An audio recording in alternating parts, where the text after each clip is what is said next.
Save किया था ना? मैं सिर्फ इसलिए गया था क्योंकि उसने मुझे कॉल किया, that's it. But listen तो. Save it for someone else.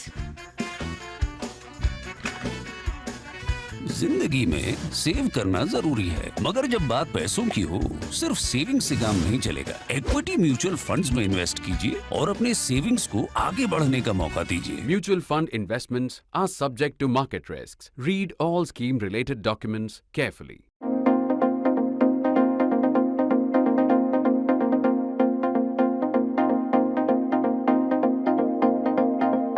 If only I were granted for just 10 minutes some divine power to ask you to repeat after me the following 3 times. The following points 3 times. Number 1, there is no such thing as the Khalistan movement, dream, idea, fantasy. Definitely not in India, definitely not in our Punjab. What happens in Brampton, Canada is a problem for the Canadians, it's a problem for Justin Trudeau, not for us in India. It irritates us, but it's not a problem. Nobody or almost nobody in India's Punjab wants a return to the murderous 15 years from 1978 to 1993, especially the deadly 1983-93 decade. Number 3, how do India's Sikhs feel about their country? Check out the data from a 2021 Pew Research Center survey, which found that 95% of the Sikhs in India are proud of their country. No community in India, however large, has a monopoly over nationalism or patriotism. No community, however microscopic, can be subjected to any questioning of its national commitment, least of all the Sikhs. Next point, politics in Punjab is alive, lively, noisy and credible. Politicians may not be that credible, but politics is credible. Why? Because people vote in growing numbers and change their governments, and there is no political or emotional vacuum for the dark new forces emerging, mostly in Canada, to wade into. When Punjabis become unhappy with their situation, which they will be often, they will vote out their government. They won't go to some Trudeau or Gurpatwant Singh Pannun to seek help for a regime change in their states. And then the fourth point, the final point, and the most important one, if I could ask you again to repeat after me thrice, at least thrice. The point is, I shall never question the patriotism and national commitment of India's Sikhs. I myself repeat again, I shall never question the patriotism and national commitment of India's Sikhs. Never. Because a few hundred assorted criminals have never made a revolution. They've never made any secessionist movement. That said, and repeated multiple times, let us also admit that there are problems. That there is widespread anger and frustration in Punjab today, especially among the Sikhs, and there too, especially among the young Sikhs. It manifests in anti-sacrilege protests, rising religiosity and conservatism, a growing defensiveness over the new definitions and tests of patriotism they are subjected to, especially on social media and some TV channels. There is a dangerous alienation. This alienation, however, is not from their nation. It's not from India. But this is alienation from what they see as their national politics. Anger and frustration at Punjab's economic decline relative to the more progressive, industrializing and mostly coastal states in India is easy to understand. We have talked about this in National Interest more than once. When a state goes from being number 1, by the way, we are only looking at states with population of 1 crore and above.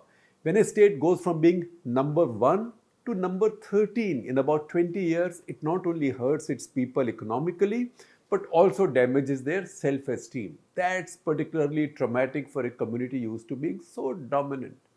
Punjab is caught in an agrarian trap while many other big states have broken out with growing industry and services, particularly IT-enabled services. To understand this better, we need to take a closer look at the Sikh diaspora, especially in Canada.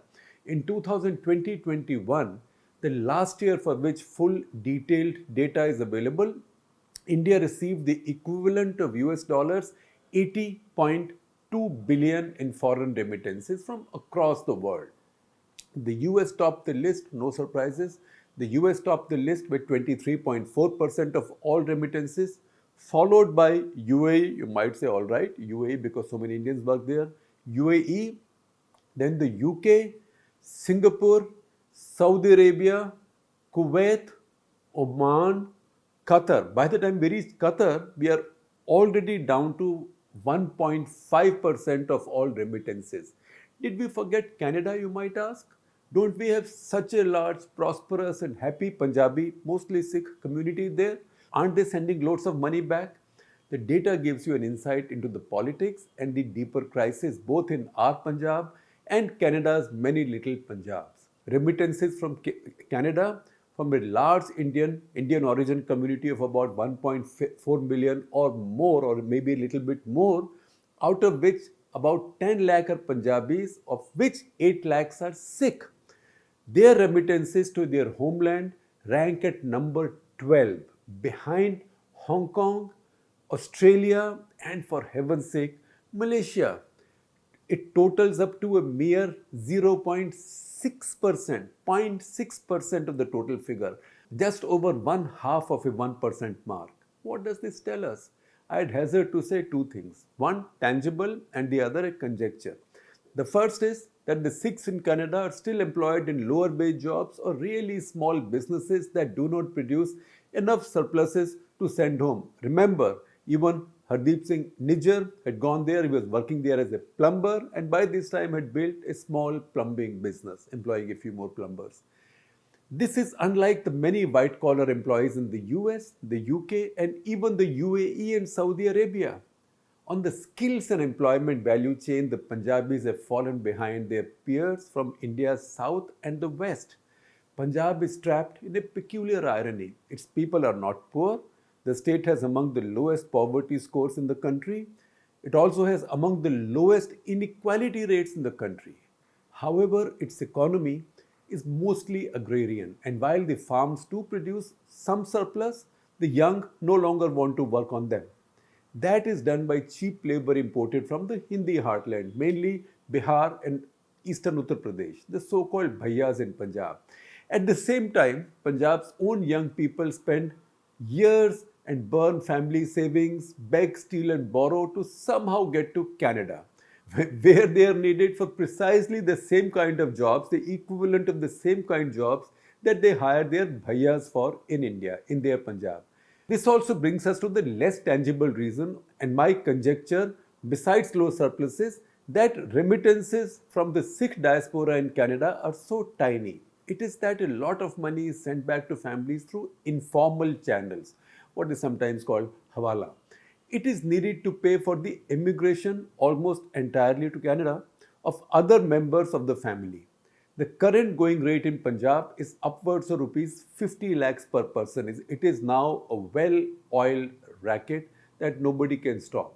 This isn't the kind of activity for which you pay by check or bank transfer. It is classical, if voluntary, human trafficking. You don't believe me? Come with me for a drive around Punjab. Look at the hoardings, look at the advertisements everywhere, and you will know what I am talking about. Read the writings on the wall in Punjab.